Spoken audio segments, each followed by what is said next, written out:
Family, duty, honor. Every Tali child learns our words, but I was a woman before I understood them. Years before, my father had taken to foster the son of a wartime friend, a minor lord on the Fingers. The boy had arrived at our castle as Peter Baelish. Due to his home and size, my brother soon named him Littlefinger. When I came of age, Brandon Stark of Winterfell sought and won my hand. To my father, Brandon was heir to the north and a suitable match for a daughter of House Tully. To me, Brandon was wild and terrifying, never far from laughter or trouble.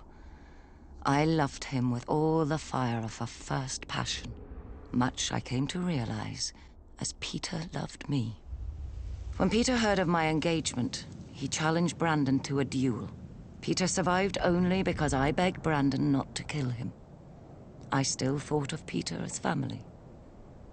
Now, I wish I had let him die.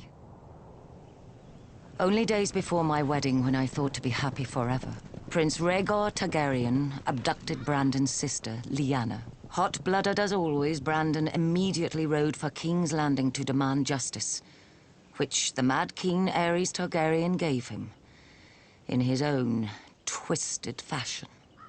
The day the Raven arrived with the news of my Brandon's death, I locked myself in a room and refused to eat for days, until my father reminded me of my duty. I was to marry Eddard, Brandon's younger brother, a man whom I had never met, though of whom none spoke ill, or spoke anything at all. Our union would cement an alliance of the North, Vale, Stormlands, and Riverlands in rebellion against the Mad King. I was a Tully. I did my duty. We were married quickly, and were spared only one night before he had to return to the field. I spent the war by the windows waiting for a raven to hear if my son would grow up fatherless or at all. We knew the price of defeat. I scoured the kitchens and washing rooms for any and all gossip. Robert had won and crushed the Mad King. Robert had lost, but Jaime Lannister was now king. Robert had almost won, but the Mad King had become a dragon and burned King's Landing to ash. At night, I told myself the war would end soon and bring peace. Either a victory or the grave. I was wrong.